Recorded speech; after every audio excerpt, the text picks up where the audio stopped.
I had so many plans for my life, and I didn't want to give up. Before we dive into today's chilling story, I request you to hit the like button and subscribe. It doesn't cost you anything, but encourages me to keep scaring you. 3, 2, 1. If it's done, let's begin tonight's story. On March 2nd, 1998, 10-year-old Natascha Kampusch disappeared without a trace on her way to school in Vienna, Austria. For 8 long years, she remained missing, hidden away from the world in the most horrifying of circumstances. Her eventual escape in 2006 not only brought her incredible ordeal to light, but also left the world grappling with the terrifying reality of her captivity. This is a story that both chills the spine and inspires awe at the strength of the human spirit. Natascha Kampusch was born into a troubled family. Her parents, Brigitte Cerny and Ludwig Koch, had a tumultuous relationship, and they separated when Natascha was just a child. Raised primarily by her mother, Natascha's childhood was marked by instability and emotional challenges. Despite these difficulties, she was a bright and curious child, with a love for learning and a determination that would later prove crucial to her survival. The day of Natascha's abduction began like any other. She left her home in Vienna's Donaustadt district, intending to walk the short distance to school. However, she never arrived. Panic quickly set in as her parents and the local community launched a desperate search. Posters were put up, news reports broadcasted, and police combed the area for clues. Yet, despite their best efforts, Natascha seemed to have vanished into thin air. The case quickly gained national attention, but with no leads, it eventually grew cold. What no one knew at the time was that Natascha had been abducted by Wolfgang Psychlopil, a seemingly unremarkable man who harbored dark and sinister intentions. Psychlopil had meticulously planned the kidnapping, stalking Natascha for weeks before finally seizing his opportunity. He snatched her off the street, threw her into a white van, and drove her to his home in Strasshof, a town just outside Vienna.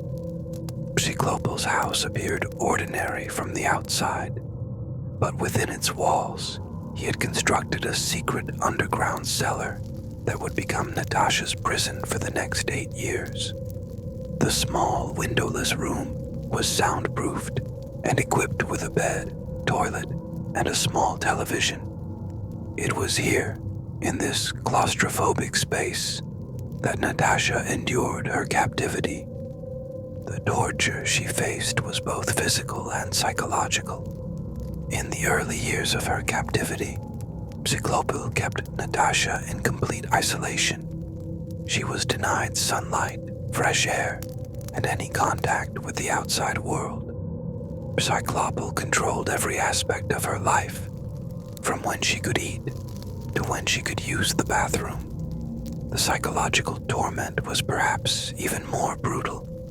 Psychlopil would alternate between moments of kindness and extreme cruelty, creating a twisted dynamic where Natascha became dependent on her captor for survival. He would often starve her, physically assault her, and subject her to verbal abuse, all while ensuring she knew there was no escape.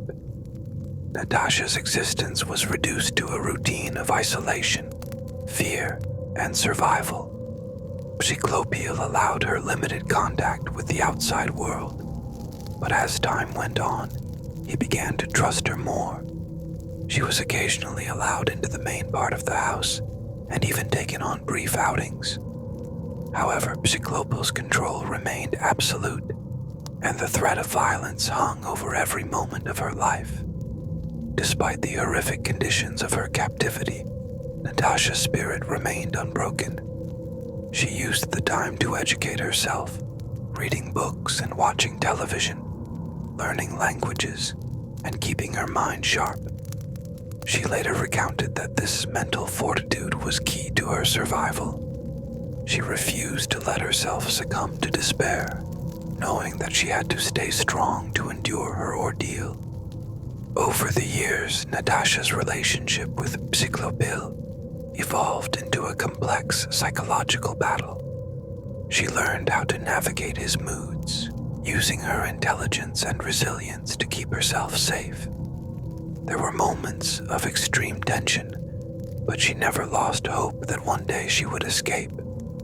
Her opportunity finally came on August 23, 2006, when, after more than 8 years in captivity, she saw a chance to flee.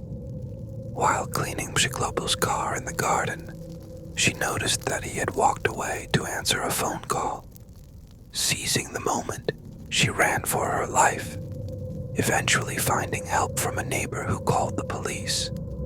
Within hours, Natascha's unimaginable ordeal had come to an end. News of her escape shocked the world. The missing girl, once thought lost forever, had returned. The media frenzy was immediate and intense, with cameras and reporters descending on Vienna. As details of her captivity emerged, the public was left stunned by the sheer horror of her experience. Mshiklopil, realizing that his control over Natascha had been shattered, took his own life by throwing himself in front of a train. In the aftermath of her escape, Natascha faced an entirely new set of challenges. The years of abuse had left deep scars, both physical and emotional. She struggled to adjust to a world that had moved on without her, while also dealing with the relentless media attention. Many were eager to hear her story, but few could truly understand the complexities of her ordeal. Public fascination with her case led to numerous interviews, documentaries, and books. But Natascha remained remarkably composed, refusing to be defined solely by her captivity. One of the most compelling aspects of Natascha's story is her refusal to see herself as a victim. In her autobiography, 3096 Days, she wrote about her experience with a level of introspection and maturity that defied her years. She expressed sympathy for Mshiklopil, viewing him as a disturbed individual rather than a monster. This perspective, while controversial, highlights her extraordinary resilience and capacity for forgiveness. Her relationship with her family also became a point of focus after her escape. The long years of separation and the trauma she endured created a significant emotional distance, making it challenging to reconnect with her parents. The media's scrutiny of her family dynamics only added to the difficulties she faced in trying to rebuild her life. The Natascha Kampusch case remains a chilling reminder of the darkest aspects of human nature, but it is also a story of survival, strength, and the indomitable will to live. Natascha's courage in the face of unimaginable adversity continues to inspire, offering hope that even in the most desperate of circumstances, the human spirit can endure and ultimately triumph. Her story is not just about the horror of her captivity, but also about the power of resilience and the importance of never giving up, no matter how hopeless the situation may seem.